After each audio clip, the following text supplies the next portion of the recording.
Umpama awake dhewe iki benci Bib Zaidan, alah kowe gagas, kowe iki mung Tony Boster Bib. Waton muni ndopo sing banter Bib. Kowe iki jelas ora duriye Kanjeng Nabi Bib. Tak sia-sia, tak zalimi, tak aniaya. Tak onek-onekke tak zalimi. Ndelalah sesuk neng akhirat dinyatakan Bib Zaidan ki tenan duriye Kanjeng Nabi. Awake dhewe ketemu Kanjeng Nabi raimu mau kakek ngendi. Wallah. Demi Allah. Kalau hari ini kemudian kita benci orang-orang seperti beliau dengan mengatakan duriahmu diragukan Bib, kamu nggak berani tes DNA Bib, nasabmu nggak jelas Bib, begitu besok di akhirat ternyata dia benar duriahnya Kanjeng Nabi. Dan saat itu kita berjumpa dengan Kanjeng Nabi. Waduh. Raine dhewe kayak ngendile ketemu Kanjeng Nabi. Wah. Ketika Kanjeng Nabi menatap kita, Miftah, kowe ngopo mbiyen anak putuku mau sia-siake. Coba bayang. Umpama iki ra duriye Kanjeng Nabi, aku ora urusan. Belain Habib. Kaya ngene iki angel kok. Daripada ngaji, apa nyuwun saya undang dutan sing kebablasan.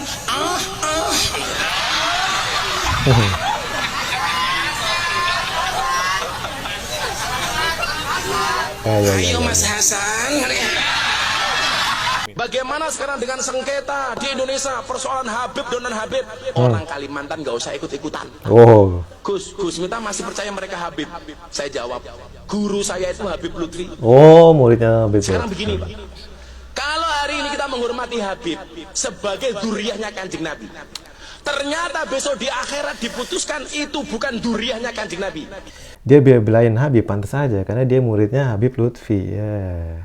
Pertanyaan saya, kita salahnya di mana? Kita ruginya di mana? Enggak rugi Pak, yang rugi dong. Kita jadi mengagung-agungkan, ngebela-belain dan berguru kepada orang yang salah. Rugilah. Berarti kita berguru kepada orang yang salah. Kalau berguru kepada orang yang salah, berarti pelajaran yang kita dapat salah. Rugilah. Gimana sih? Siapa yang bohong? Yang ngaku-ngaku. Tapi sebaliknya, kalau hari ini kita mendolimi orang-orang yang dianggap Habib itu, kita hajar mereka, ternyata besok di akhirat diputuskan bahwa mereka adalah duriahnya Kanjeng Nabi. Ketika ketemu Kanjeng Nabi di akhirat Pak, ditaruh di mana muka kita Pak? Miftah, kamu dulu zalim sama keturunan saya, kok sekarang kamu minta syafaat kepada saya Miftah? Sorry modar saya Pak gitu. Modar ya, kalau misalnya sampai ketahuan ternyata Habib-Habib yang ada di Indonesia ini ternyata beneran anak cucunya Nabi Muhammad SAW, zuriyahnya Nabi Muhammad SAW. Wah, emang ada ya dalil bahwa barang siapa mau mendapat syafaat dari Nabi, maka cintailah Habib gitu. Ada nggak sih?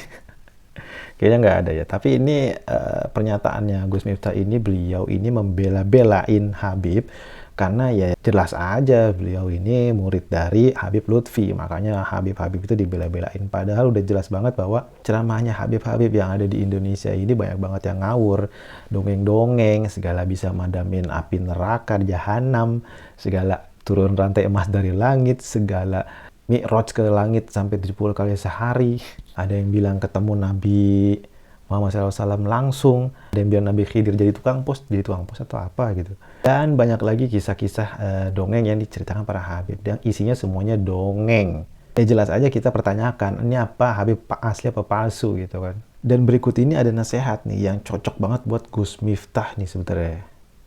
Tapi tidak berarti keturunan Nabi itu lebih mulia daripada orang yang bertakwa dan berilmu. Karena orang yang bertakwa dan berilmu melebihi dari keturunan itu. Bahkan keturunan itu kalau tidak beriman kepada Allah dan Rasulnya, itu juga tidak akan mendapat syafaat dari Rasulullah SAW.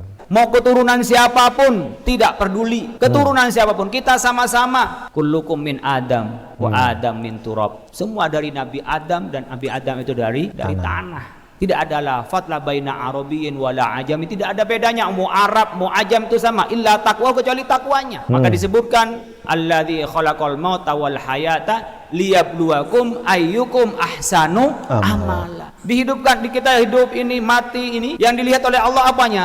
Amalnya. Ahsanu amala, yang paling baik amalnya, bukan ahsanu nasaban, bukan yang nasabnya paling baik.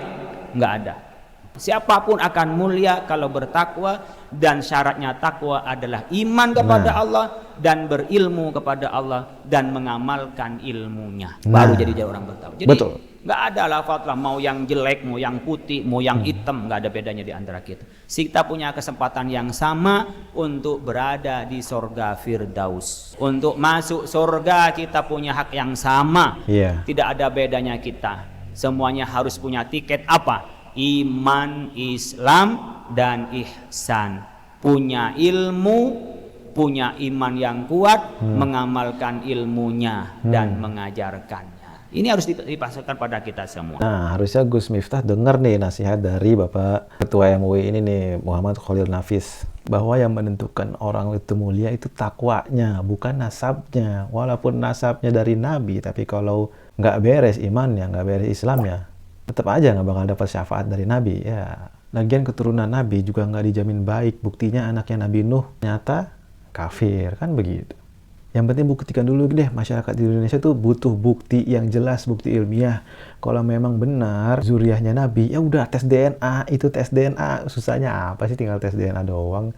Kalau memang benar zuriyahnya Nabi, nggak usah takut untuk tes DNA. Kenapa harus takut ya kan?